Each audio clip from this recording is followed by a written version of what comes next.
ચીન ડમક ડમડમ સવારમાં બળદને કરાયો નાસ્તો। સવારમાં એન્ટ્રી કરી મારા ખેતરમાં, પછી સવારમાં બળદ આંખવાનું કામ ચાલુ કરી દીધું, પછી યાર બળદ થઈ ગયા તો દઈ દીધો પોરો। અરે એ હાથી જાય, હાથી એ તમારો ડો એ શૂટિંગ ઉતાર શૂટિંગ, અરે એ હાથી જાય, અરે પછી માન પોરો ખાવા બેઠો ને કે મેં ઘરવાએ તૈયારી લઈ લીધી। મેં હવે મારે તૈયારી કરવી પડશે આંકવાની, નકર હવે નહીં મેળ આવે। મિત્રો ફાઇનલી બધું હાથી અંગાઈ ગયું ને ઢાંઢરને કરી દીધો એને નાસ્તો કરવા માટે, ને પછી મેં થોડોક નાસ્તો કરી લીધો ને બપોર પછી ખાતર વાવવાનો તો બધો સામાન ભેગો કરી લીધો ને હાલે વરસાદ આવવા મળ્યો ને અમારા કપાસભાઈ ન આવી જાય। ડીઆઈપી પ્લસ યુરિયા, અને આ ડીઆઈપી ખાતર તો મને રેતી જેવું લાગે છે।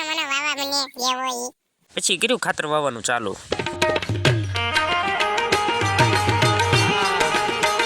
ફાઇનલી બધું ખાતર વાવી ગયું ને ખસકાયો કરવા એટલે કા કાળુભાઈ કેમ છે? ભાઈ તો મને ગમે ત્યારે વ્લોગ માં ન લેતો જો અહીંયા ઉપર ની મારો ભાઈ છે, જો એક વાર ટાંટીએ બે સાંટો જશે ને તો તું હાલે એવો નહીં રે બધા। હાલો તો લાઈક કમેન્ટ સબસ્ક્રાઇબ કરવાનું